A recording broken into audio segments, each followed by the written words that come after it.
What's going on, everybody? Thanks for checking out the Among the Ashes podcast. We're your hosts, Wes and Chris. On tonight's episode, we're speaking with Ryan Tremblay. Ryan is a cryptozoologist and a Native American folklorist. He specializes in the legends of the Wendigo and the Skinwalker from the Navajo nations.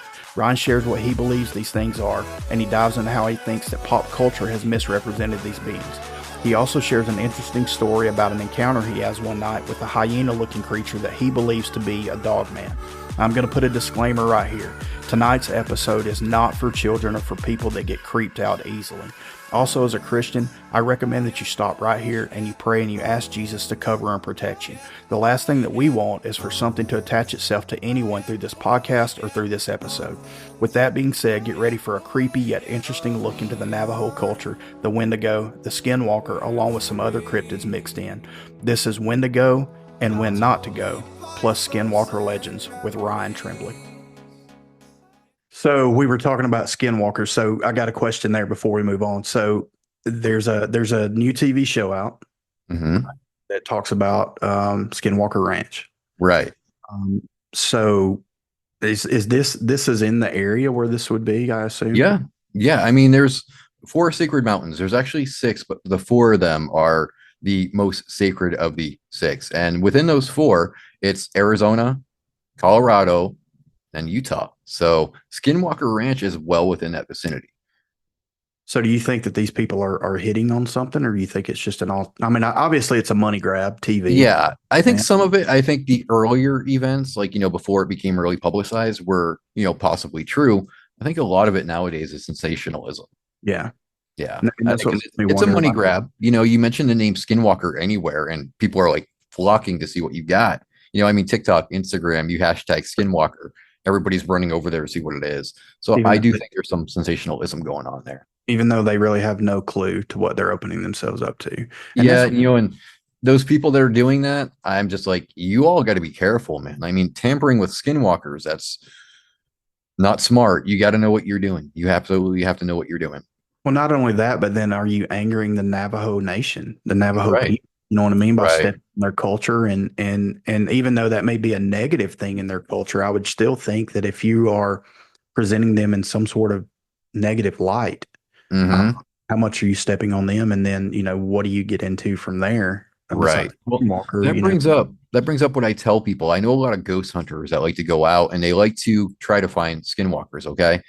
And I tell them, when you go out, be respectful, because you get to go home. All right. You get to leave that area. You're probably going to a different state because you fly from one place to Arizona to do this stuff, which is fine and dandy. Nothing happens to you. You go home, you live a peaceful life. But the reservation people, the ones that live on that reservation, they have to clean up the mess that you created. Right. What you up and brought there. Right. So don't go and stir something up, because then these people got to deal with what you brought upon them. And that's not right to do. That's why I avoid doing anything disrespectful.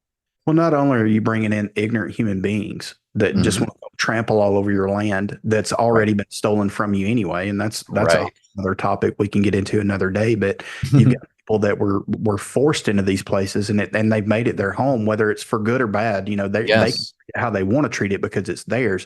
But then you get ignorant human beings that come and want to stomp and trample all over it. And even if you don't personally, I mean, I don't believe the way they believe, but I respect the way they believe. Right. And so many people, I'm sure, take that stuff for a joke. You know what I mean? I'm going to have a good time. And I know, I don't really believe in what I'm doing, but I'm going and stomping all. It's just like these people that go to graveyards and things like that. Yep. It's like, look, I personally, those people aren't there. Their bodies are there.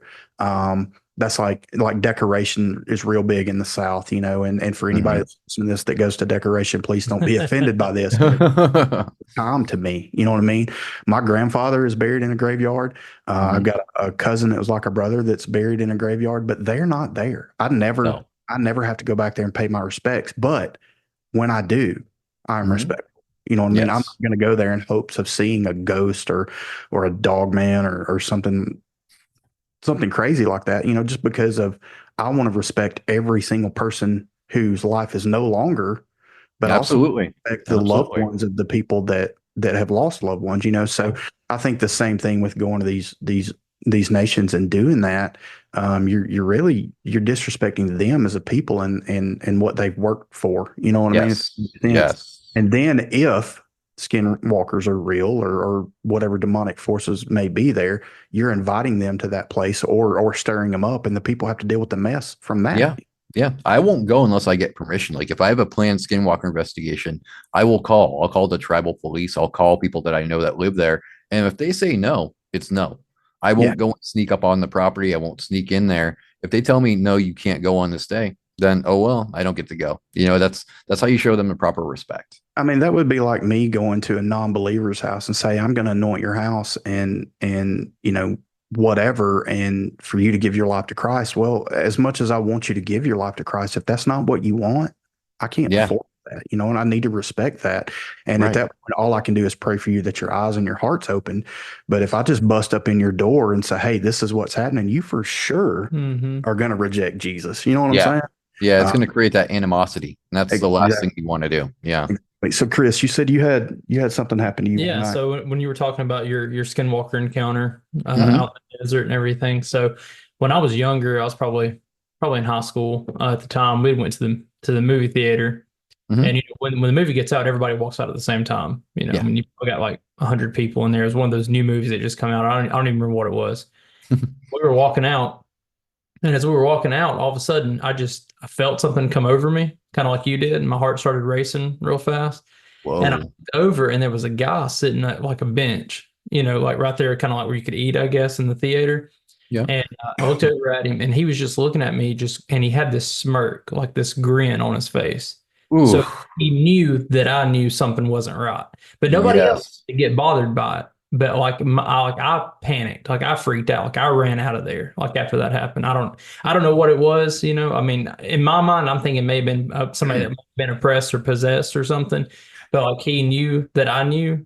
And that's your intuition. A lot of people discredit the intuition. When somebody feels something about a certain person, you should never, ever just ignore that. That's your inner intuition saying, hey, there's something wrong with this person. This isn't a good person. You should get away. I believe that you even got to be careful with like who you let touch you. Like, yeah, 100%. Talking about it. I know that might sound weird, but I feel like if somebody's really not a good person and they have tremendous negative energy, if they touch you, they take away your positive energy and they transfer that negative. So you feel sick. You feel like, you just ran a triathlon or something because you're not used to that kind of negative energy. So you're just like, what happened? And you got to be careful.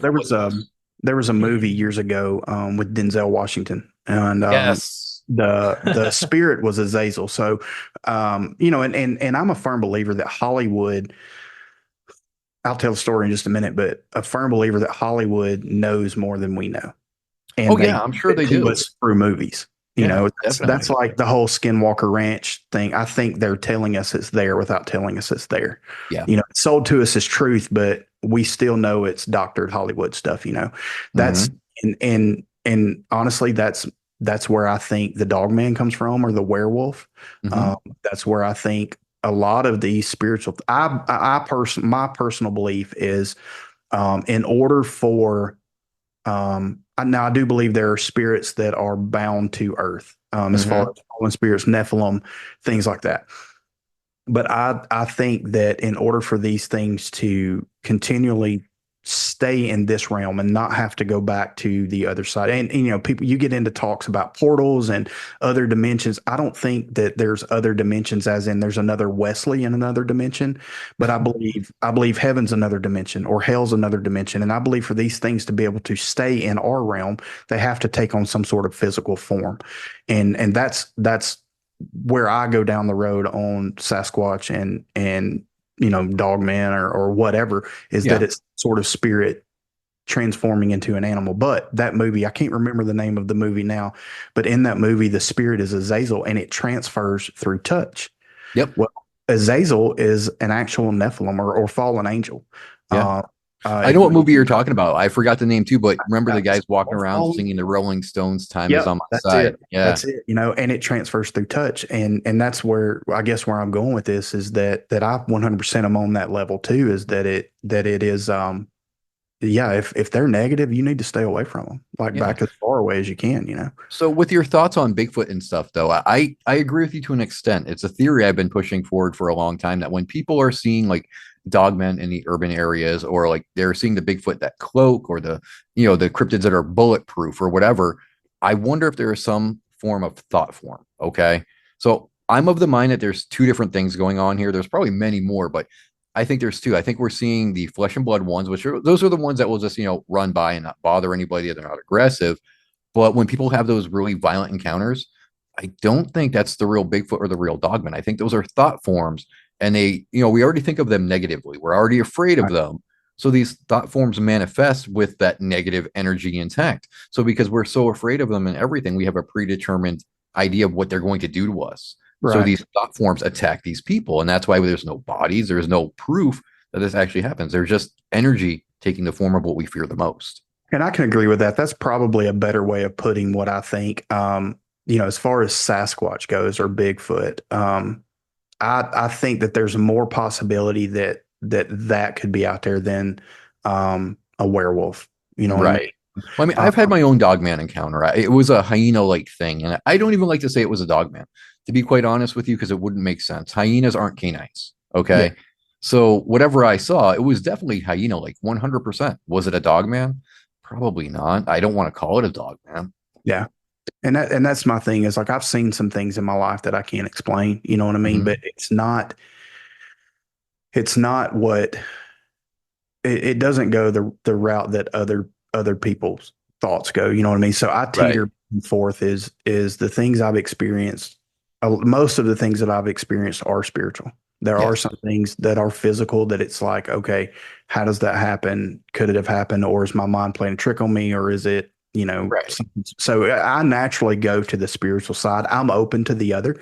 But I have a friend, or Chris and I have a friend, that when he was a child, in probably when did Star Wars come out? The first Star Wars? Like 1977. 77. Okay. So Greg this probably would have been the it was before Star Wars came out. It was the early 70s, and he's still of age to ride the school bus. Mm-hmm.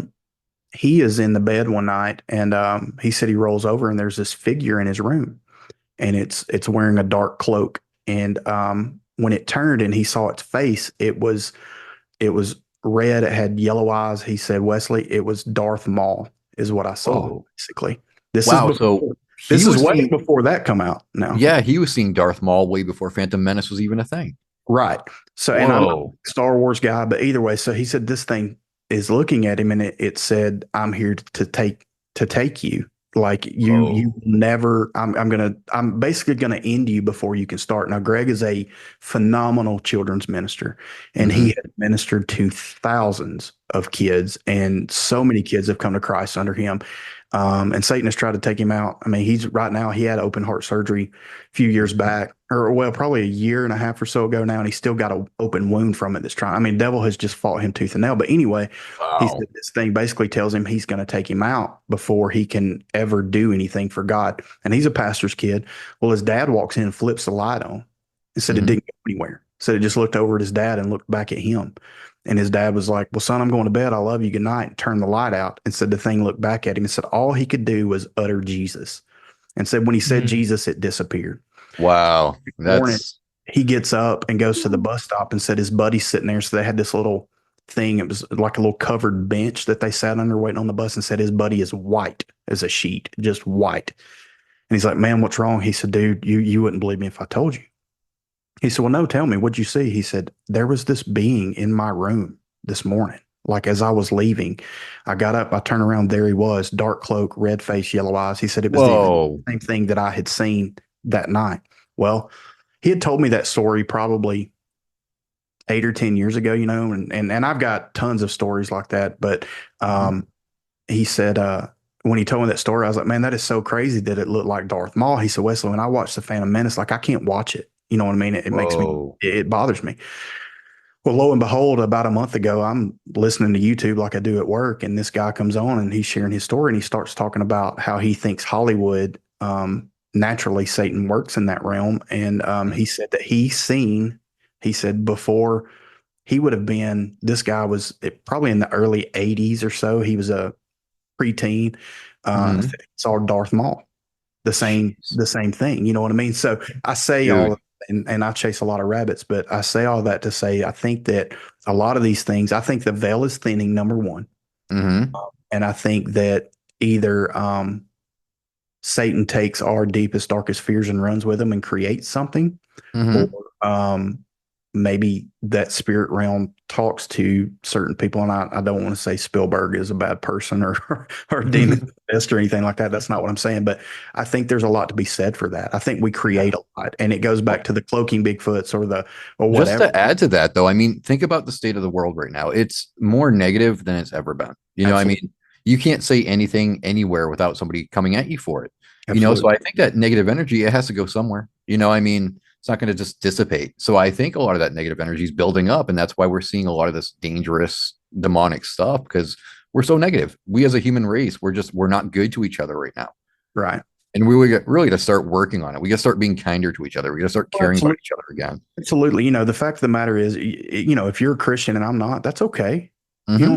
You can worship Satan. We can still have a conversation. You know what like I I mean? tell people all the time, you can have different opinions. It doesn't mean I don't like you. Absolutely. Absolutely. We can be on total opposite sides of the fence, and I'm still going to call you a friend. Yeah. We don't have to hate each other. Yeah, and that's the key. I don't know if you picked up on that. We had a little bit of I guess, internet lag, but yeah, absolutely. I mean, it's in my early state as a Christian, I was very much judgmental. You know what I mean? Yeah. You're homosexual, you need to get saved. You know what I mean? Mm-hmm. You need to change your life.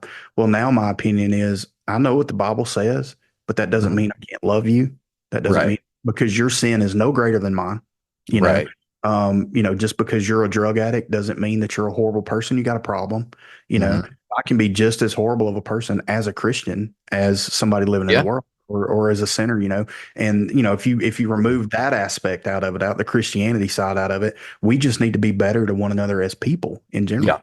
We need to put religion aside. We need to put ethnicity aside. We need to put a lot of things aside and just treat each other like we're brother and sister. That's what we need to respect one another and move forward. So anyway, that's a whole nother can of worms that I'm sure I'll get canceled for one day if I ever. I mean, there's probably 3 people listening, but so that being said, so we kind of went over the Skinwalker a little bit. So talk a little bit about the Wendigo. Tell us about it.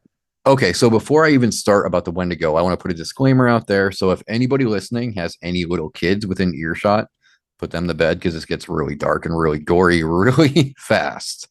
So, okay, the Wendigo with the Algonquin, the Cree, the Ojibwe, and some other tribes. The Wendigo is a spirit that will come onto a person and possess them when certain cultural taboos are broken.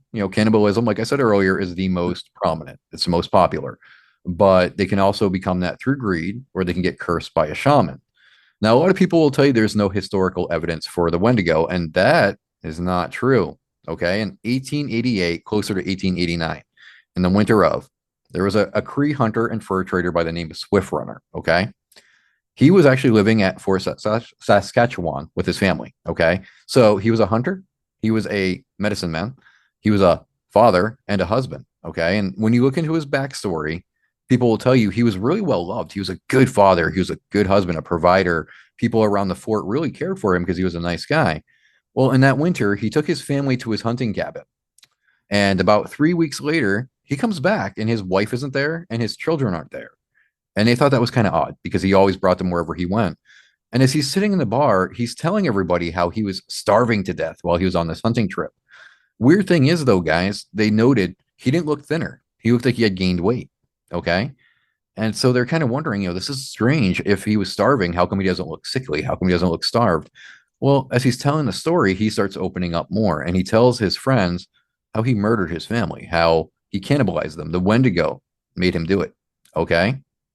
And so his friends, being of the tribe, they told the magistrates, because there was white people, there was white settlers at the time, and they were the law at that fort.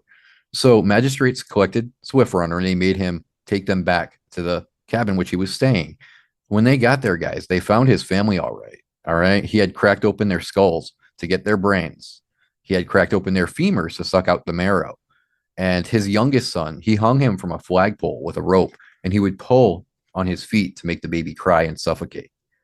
And in no problem at all, nonchalantly, he would walk over to the skulls, take his 2 fingers, he would slide them through the eye sockets, lift up the skull and be like, "This was my wife." And he'd kind of wave it around playfully and just toss it aside. And he'd grab another, and "This was my son." And he just throw it aside. And they found pots, metal pots, in which he boiled human fat and human skin. And he went into detail telling of how he killed each one, how he cannibalized them, how he ate them. And so he was put on trial. And during his trial, there was, security guards that would come in to check on him every night. And there was one that was in particular. He was a short fellow, but he was very stout, very rotund. And every time he would walk in to Swift Runner's cell, Swift Runner would kind of eye him up and down. He would tell him, "You have this much fat." He would hold up 3 fingers to indicate, "You have this much fat on your bones." And so there was a Jesuit, a French Jesuit, that was trying to speak to Swift Runner, and Swift Runner maintained until the day he was executed, the Wendigo made him do it. So this guy, he was tapped by the Wendigo. There was a part of the Wendigo inside of him. And it gets even creepier. When you actually read the confession of his father-in-law, you find out that they actually hunted food before they left for that cabin. So they had rabbit. They had killed a couple of rabbits. The wife could hunt, Swift Runner could hunt, and all the sons could hunt. So everybody was able-bodied and could have hunted something. He made sure they didn't do that. And you found out before he left, he was having nightmares about the Wendigo. He was seeing it in his dreams. He was seeing their representatives, the porcupine and the owl. And so he was telling people, "I'm seeing the Wendigo," and nobody did anything to stop it. So no historical evidence of a Wendigo, huh? Yeah. Yeah. So I'm assuming this had been a part of their culture anyway, right? Like beforehand, Yes. they were aware of what the Wendigo was or Yes. where it came from. Wow, that's crazy. That's brutal, isn't it? It's a very disturbing story. Yeah. When I was doing the research on this, guys, I really had to be careful not to fall into a certain mindset, because it's not just depressing. It's really like kind of sends those chills up your spine where you're like, my God, what kind of person is this? And so I had to, take breaks. When I was researching it, I would take breaks and I would, light my white sage. I would have people say prayers for me because I didn't want to fall into that. So you got to be really careful looking into this stuff. So Ron, do you believe that, like, let's say people that are like mass murderers or serial killers, things like that, do you think they have a spirit attached to them that's I think it's likely. I think it's very, very likely. I really do. That's what I think of when you tell that story. I'm like, well, stuff like that happens all the time. And yeah. Well, when people also come at me and say, there's no proof of the Wendigo, that's when you talk about Jack Fiddler. He was a Wendigo killer. So this guy, Jack Fiddler, he was also of the same tribe, okay? And his father and his father's father, they all learned how to defeat Wendigo when it possessed people. And Jack Fiddler had killed 13 Wendigos altogether. So if the tribe is saying he killed Wendigo, is there proof? Isn't that historical proof? Yeah. Yeah, I would say so. Uh-huh. So the Wendigo is not only a spiritual being, would be a physical being, or take on, I guess, the form of a physical being. It takes over the human body, So that's a form of possession.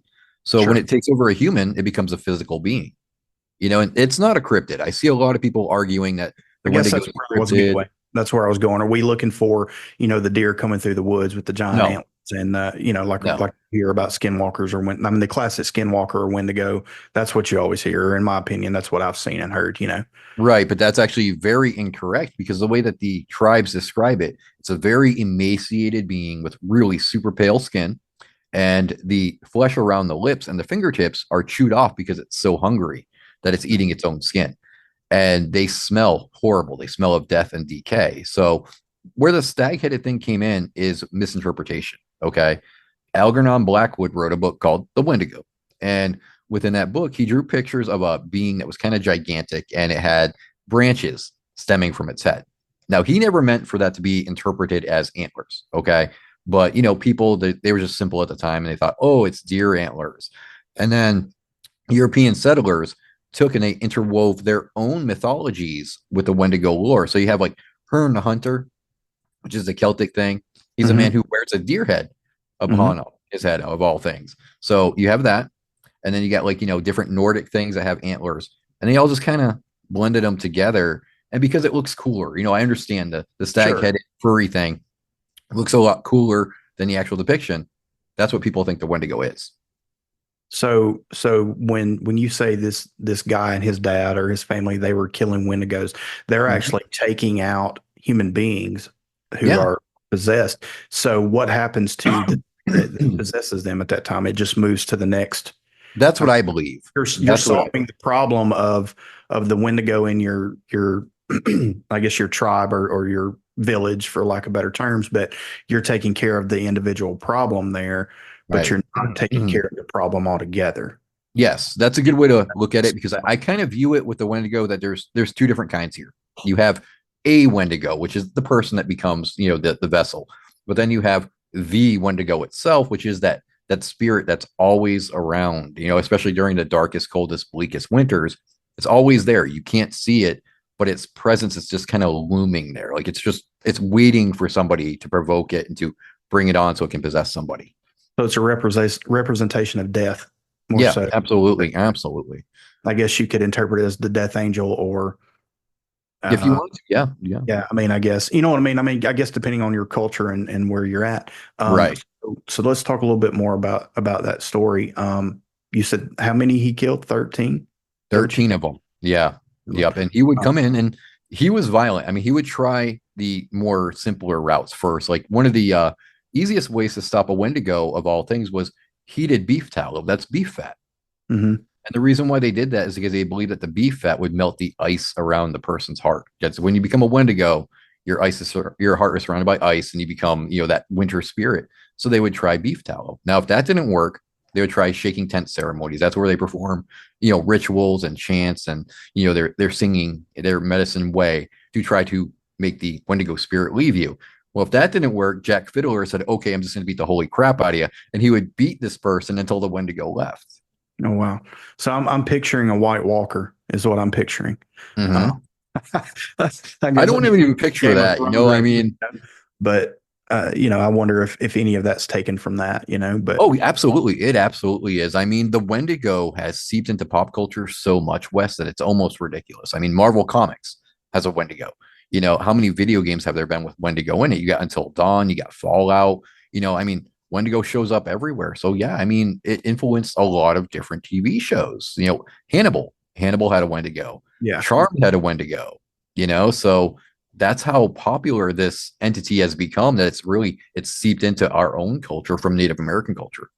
Which is mind blowing, because I mean, there again, I know everybody likes to be scared. I don't like to be scared. Like, I don't watch horror movies. Like, Monster Squad was a little too scary for me. Kick him in the nose. I love that movie. Oh my God. You need to watch Monster Squad. Wait till the name is Horace. Yeah.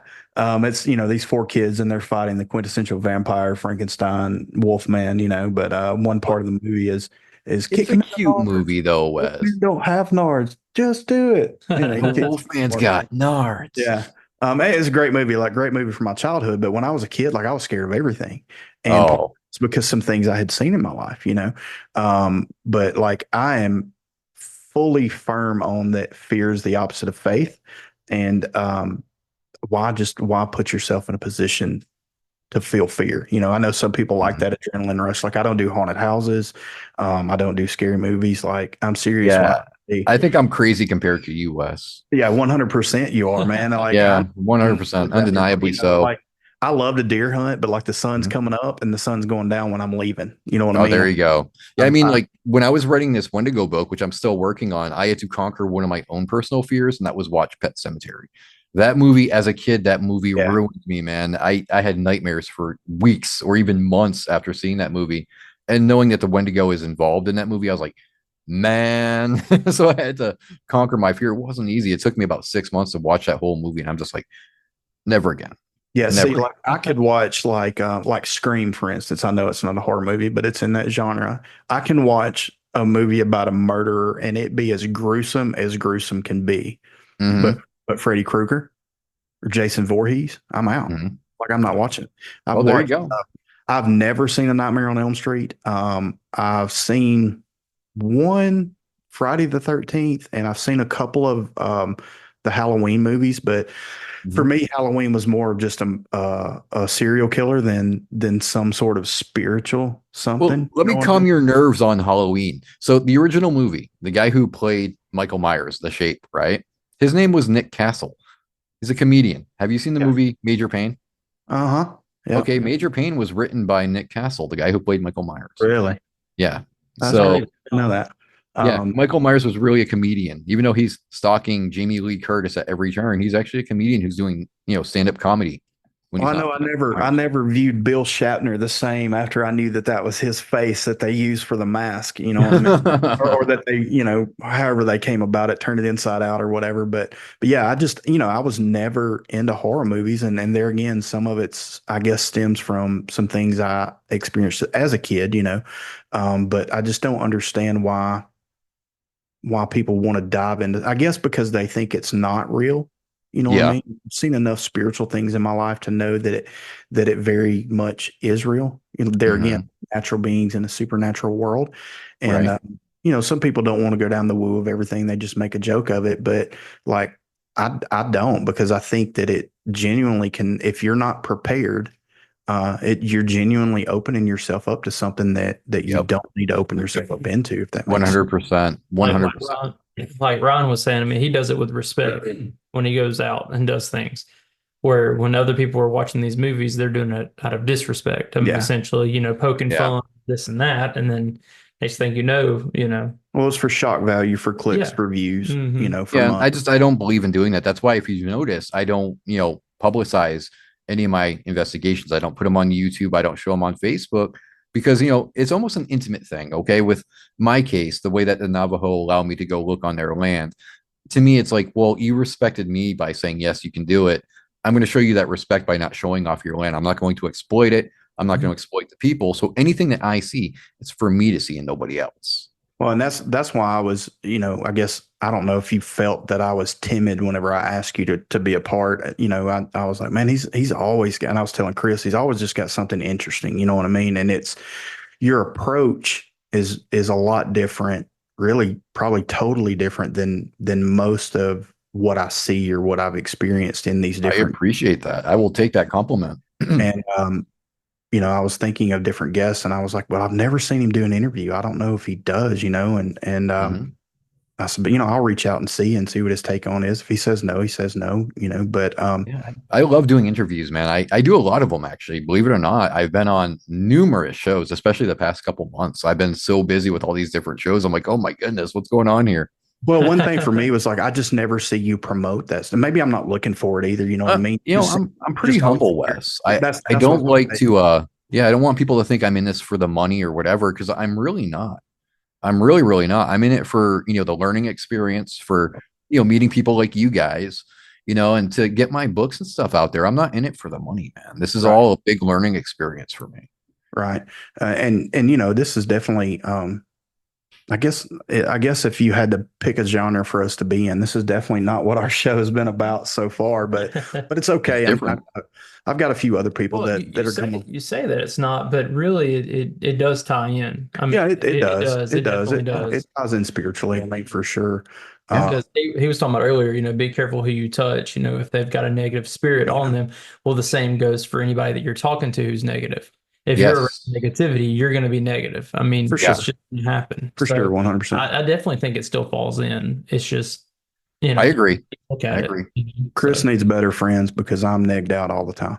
Gonna start calling you negs. No, he's one of the most positive people I know, so he definitely rubs off on me, and I'm not rubbing off on him. Yeah, hopefully. But some days when I do have a negative day, it throws my wife into a loop because she's like, you're not supposed to be negative. She's like, have you been talking to Wes? So back to the Wendigo. So anything else you want to share? Anything else you can tell us about that? Yeah, I mean, that's another entity that really, if you're going to look into it, do it with the utmost respect. Take preparations. Like whenever you're going to read anything or talk to anybody about it, say prayers first, okay? Because it's a very dark matter and your mind can go into those places real easily. And just, don't believe everything you hear. That's one thing I had to learn to do with my research and investigations. If somebody comes to you and said, oh, hey, I'm in, say California, for example, and I saw this deer-headed thing and it was a Wendigo, then tell them, no, here, let's take a look at the Native American culture. Let's see what they say about it. And then let's figure out what it is you might have seen, because Wendigo don't have deer head.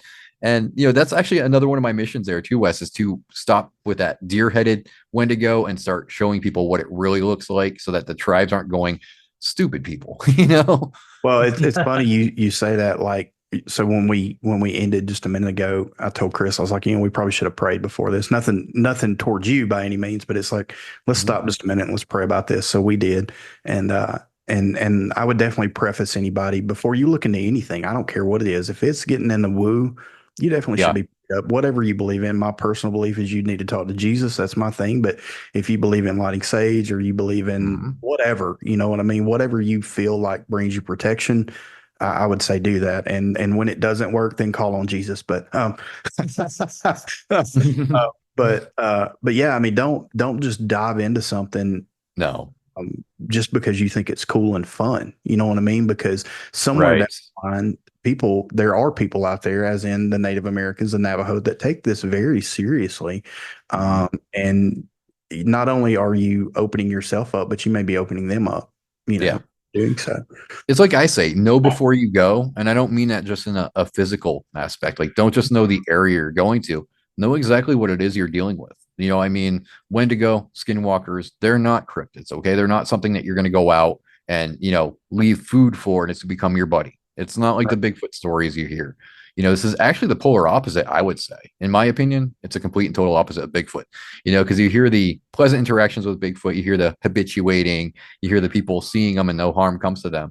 Wendigo and skinwalkers, I would say, are like the antithesis of that. They're just like, they're not the ones that are going to leave you alone. So whenever you investigate or research this kind of stuff, know before you go. Okay. Know how dark it can be, know how dangerous it can be.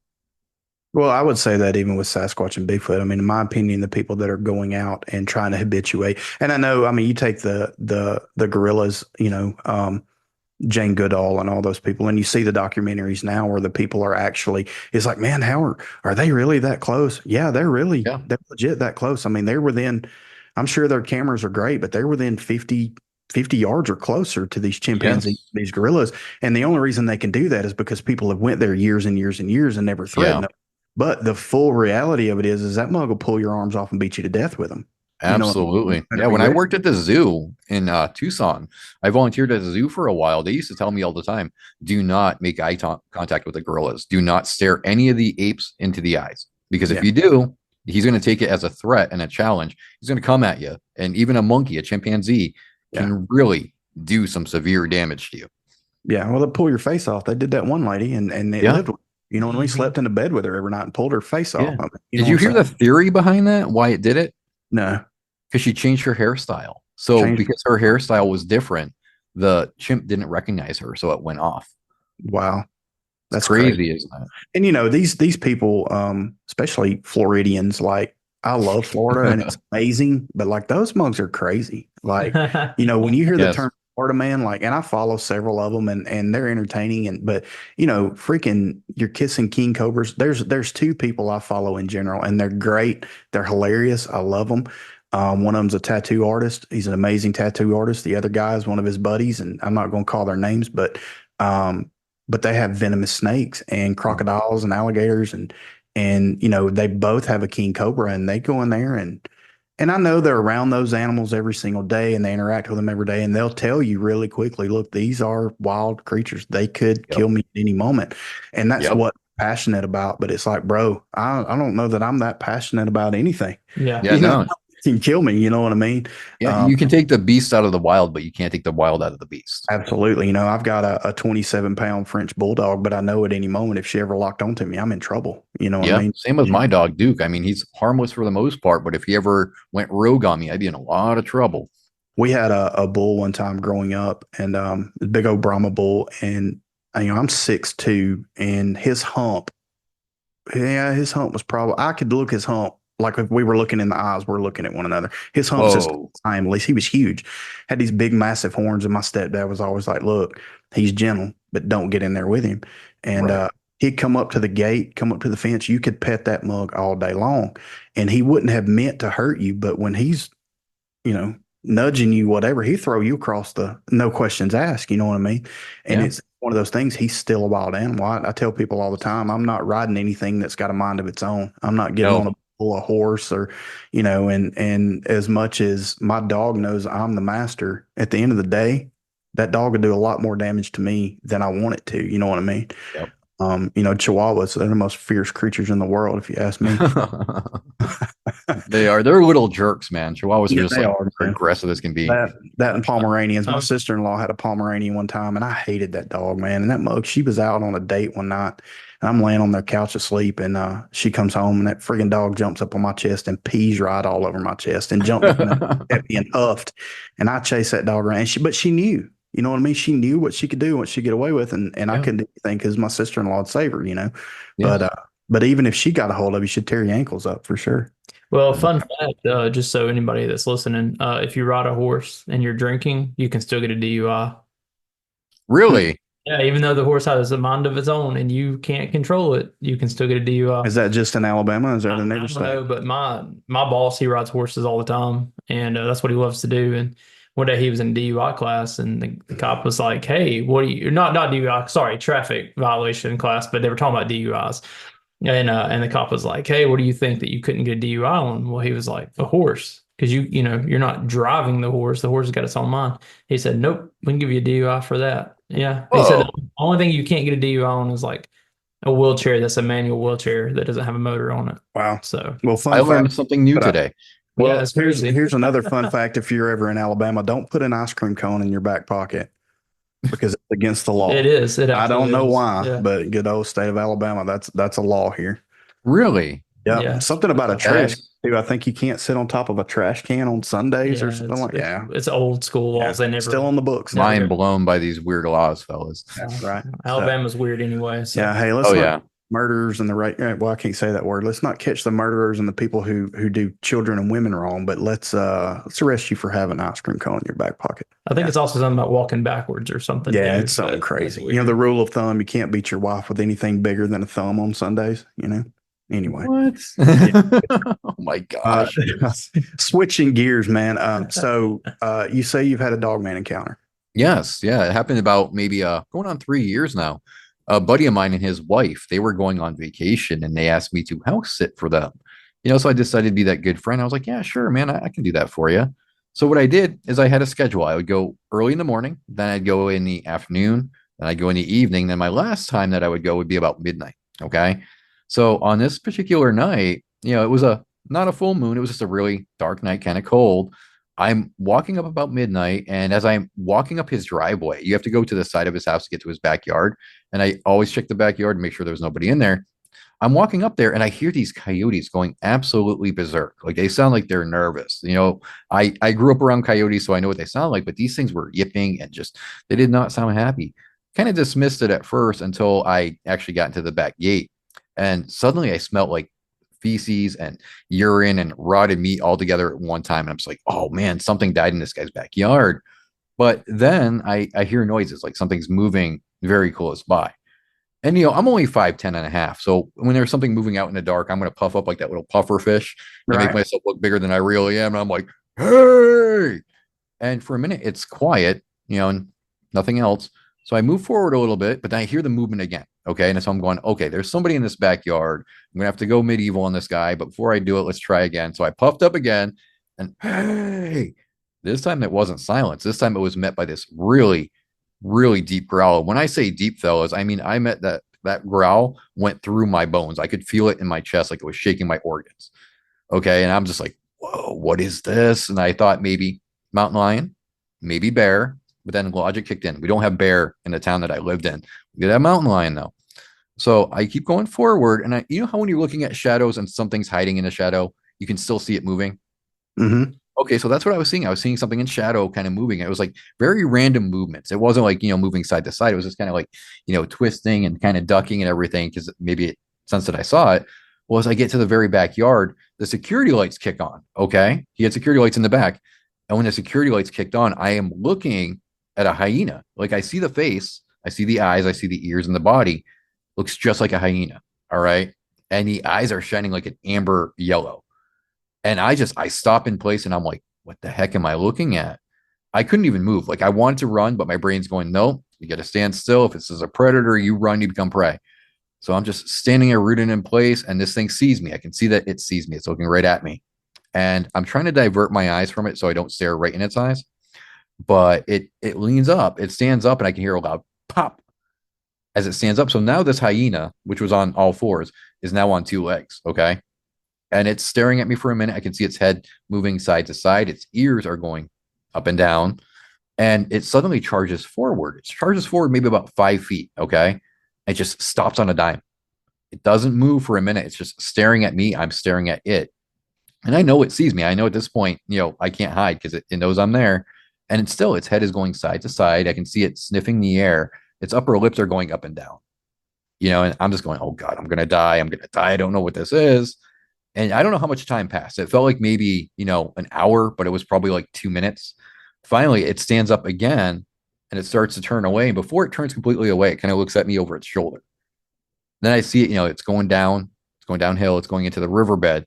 And once that thing was out of sight, Wes, man, I grew rockets in my butt, man. I ran up the stairs into my friend's house. I'm locking his doors. I'm bolting his windows. I'm going through his kitchen drawers, grabbing all the knives that I can. And I call my buddy up and I'm like, hey, man, is there something you forgot to tell me? There was a hyena in your backyard. And my friend's just on the phone. He's going, hyena in Arizona, Ryan? Yeah, no, that wasn't a hyena. And I'm telling him, no, I saw a hyena in your backyard and this thing stood up on 2 legs.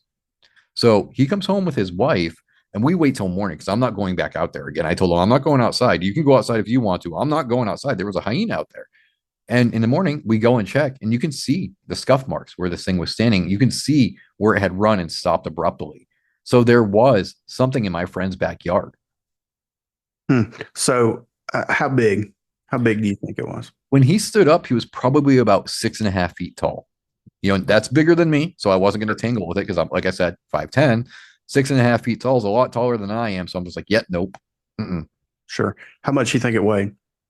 If I had to guess, it wasn't a really big specimen. I mean, I hear about dogmen being like really buff. This one had more the build of a basketball player. Mm-hmm. So if I had to guess, maybe like 300 pounds, maybe closer to the 400 mark, but he wasn't super big. He wasn't super athletic. He was just, kind of almost like emaciated in a way.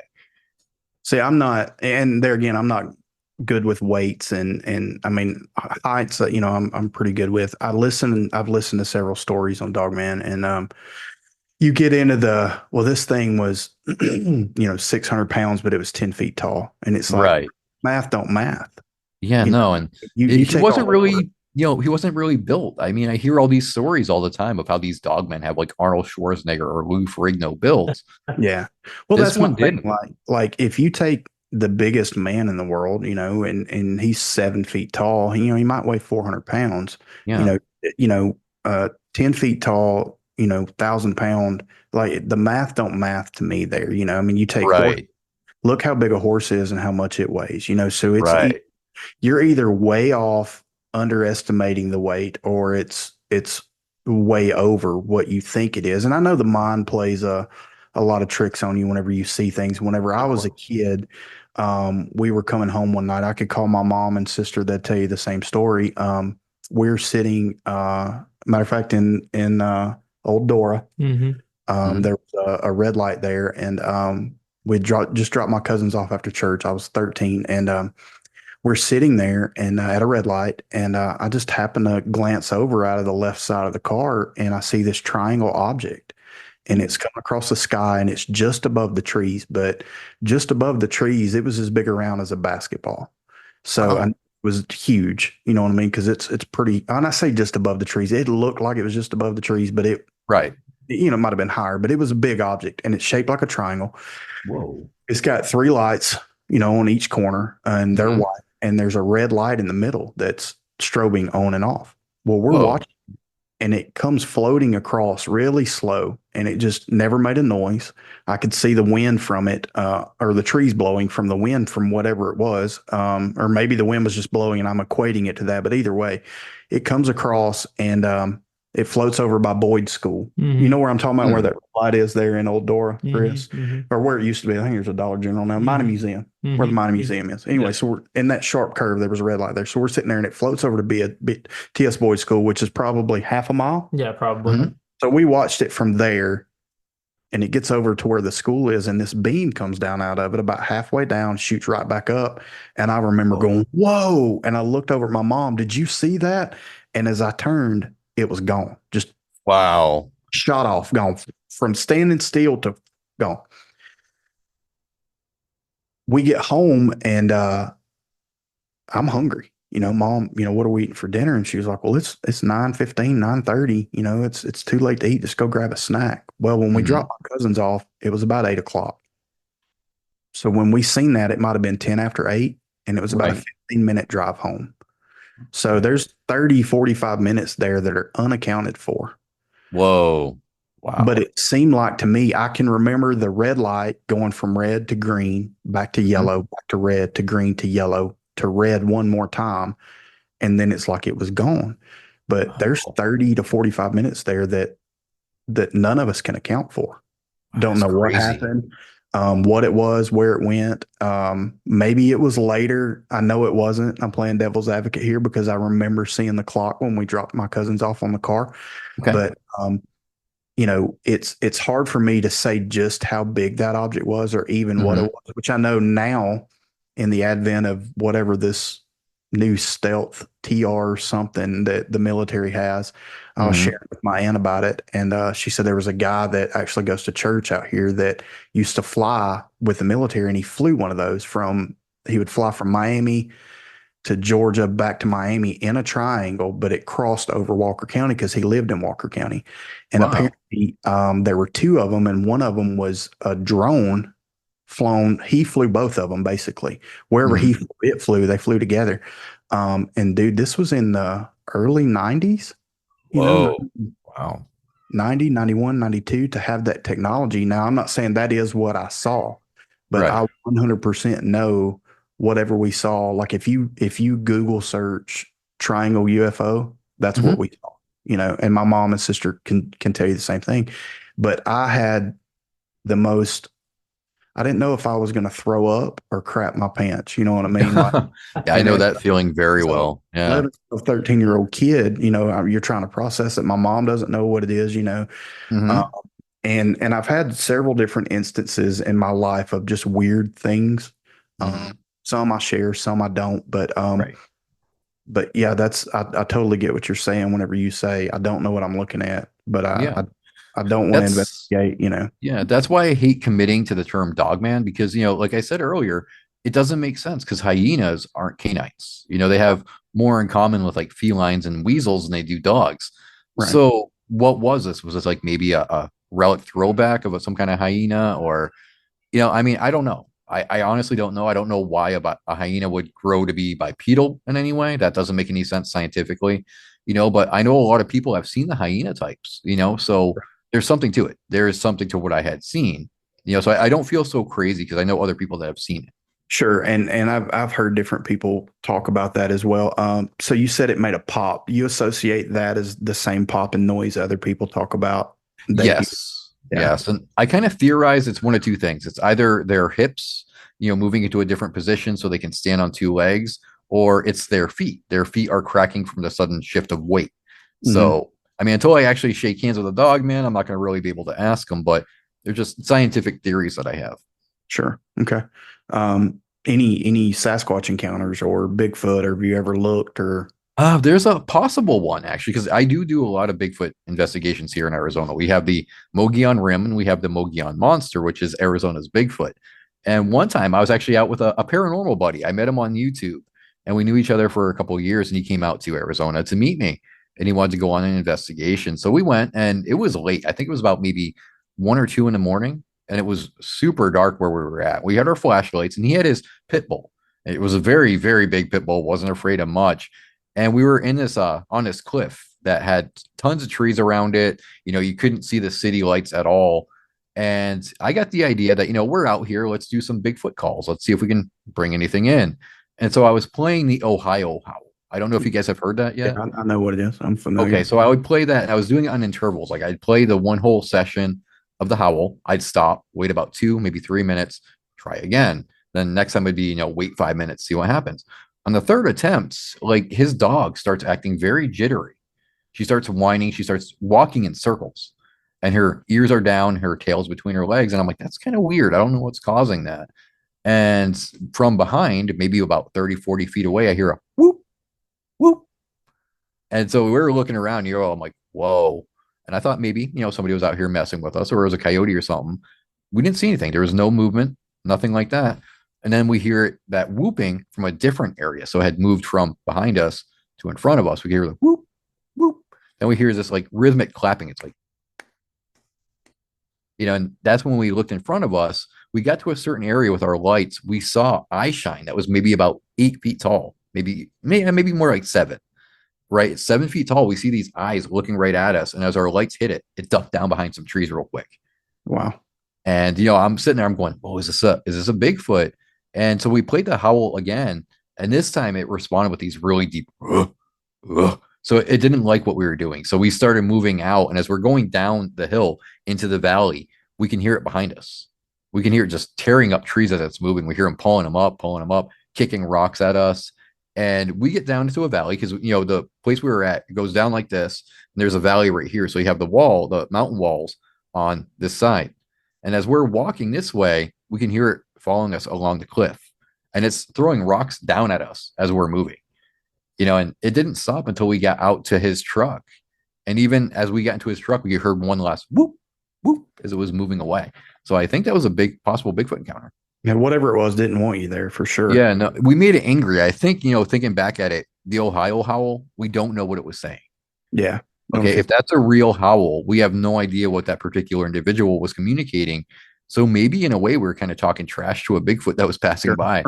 And that's part of my, and I guess that's part of investigating or researching, but part of my thought process on these people that go out and do that, it's like, what if knocking on this tree with the stick, if that's a true way to communicate? I've never understood the tree knocking. I want to beat the brakes off you. You know what I mean? Right. The tree knocking, I never get, Wes, because we've never actually seen a Bigfoot do it.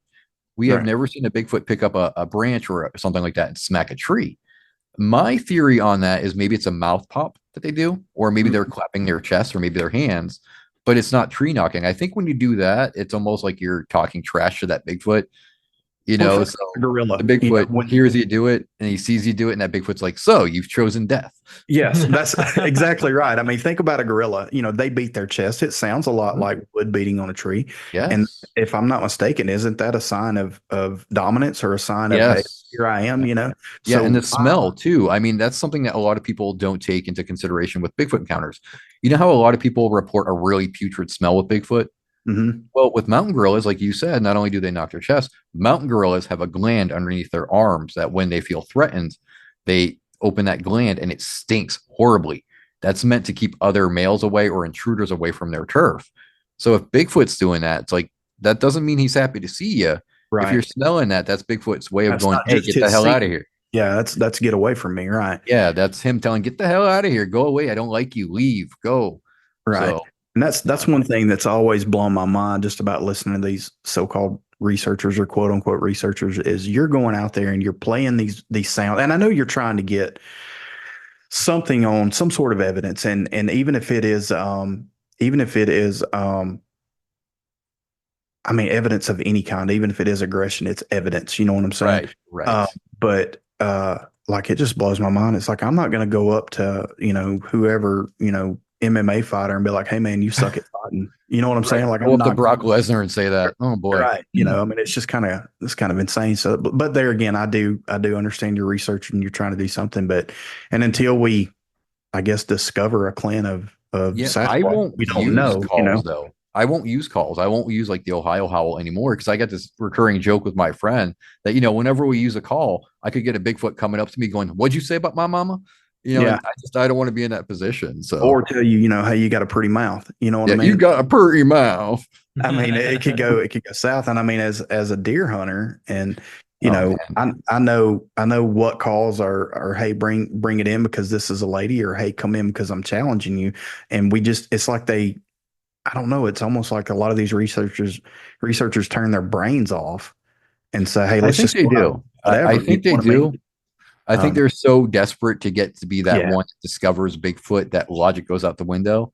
Yeah. And in my book, that's just something you can't do. You can't ever afford to throw logic or intellect or wisdom out the window. You always have to maintain those things, especially when you're out in the woods. Okay. Because you can get hurt when you throw logic out the window. Yeah. 100%. Not just by a Bigfoot. I mean, there's snakes, there's bears, there's wolves, there's so much out there that could hurt you. You got to always be logical about what you're doing.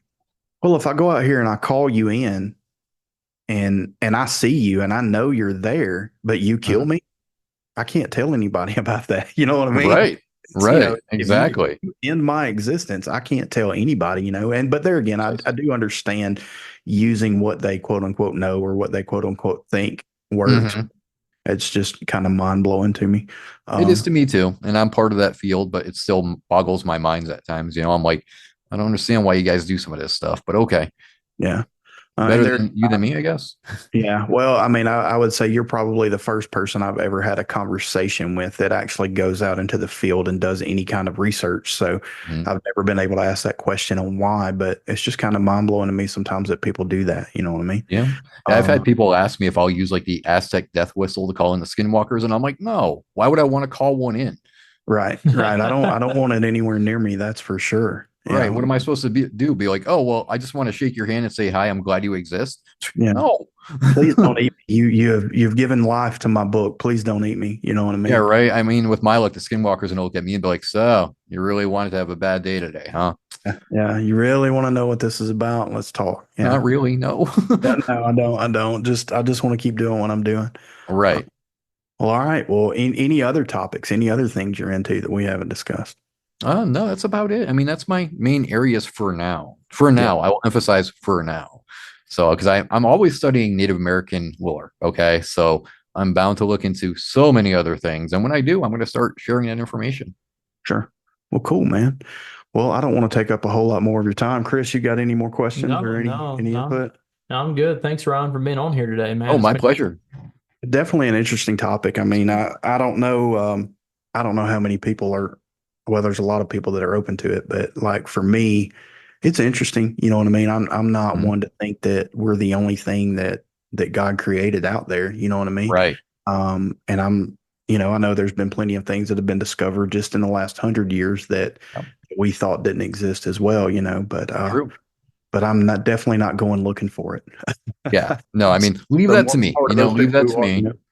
You can read my books when I get them done. You can learn all you need to know from the book. You don't have to go out and risk yourself or your friends. Just, leave it to Ryan. I appreciate that, man. So Ron's over here sacrificing himself. I got you, man. I got you, man. This is all. Somebody's got to do it. Somebody has to do it, right? If you're going to do it, you got to do it right. Do you have any kind of timeline on your books, like when you think they'll be out, or? Well, the Wendigo one, I'm hoping by the end of this year, maybe by Christmas. The Skinwalker one, I want to take more time on. I'm reaching out to more people and I'm having to work on them so they'll open up. So I'd say maybe for the Skinwalker book, maybe February, March of next year. Okay, cool. So, but I'm working on it. This Wendigo book, man, it's taking so much out of me. I was just telling Lyle Blackburn how much of a madman he is for writing all the books that he does. Right. And he's like, yeah, it's tedious. I'm like, yeah, you're BSing me. Tedious isn't the word for it. It drives you insane. Well, that's the thing I've discovered with podcasting. I definitely am not good at it. Yes, you will. Oh, enough with that noise.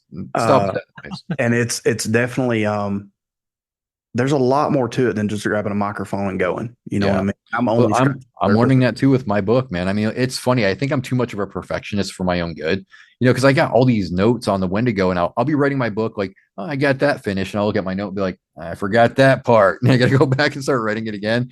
And I think I'm done again, and I'm like, and I forgot that part. So you see me angry typing, like, yeah, that's the worst thing, man. Like I was a youth pastor for 10 years, and people would say, I don't know how you, like I would write an outline or notes on my sermon, but I would never preach from it. It would just always come from either memory or depending on the Holy Spirit to lead me, and people's like, well, how do you not read your notes? I said, because if I read my notes, I'm going to be so lost. You know what I mean? I'm going to forget something and I'm going to be mad. And I find it in me all the time. Recording intros and outros. Like it takes me, I recorded a 30-second outro or intro the other day, and it took me about 2 hours because I just I'm trying to read it and not sound like I'm reading it, or no, that I didn't say that right. So yeah, probably my own worst critic, but yeah, me too. Cool. Well, all right, man. Any kind of website or anything like that you want us to tag and throw up? Well, you can find me on Facebook. Just look up Ryan Paul Tremblay. You can find me on Instagram. Look up the Wendigo guy. Twitter, Ryan Paul Tremblay. Just hit me up. If you want to add me up and have some conversations about cryptids or supernatural, the Wendigo, skinwalkers. I love conversation. You know me, Wes. I love to talk to people. So, if anybody wants to add me up just to shoot the breeze, feel free to do so. Well, I would definitely say go at him, man, because he definitely posts some interesting things, some cool artwork. There's a lot of cool artwork that you post up and some interesting things that if you are experiencing some weird things or you've seen something weird, you may gain a little insight. And if nothing else, he'll definitely talk with you and share with you about maybe what you're experiencing, help you find a few answers or something. So absolutely.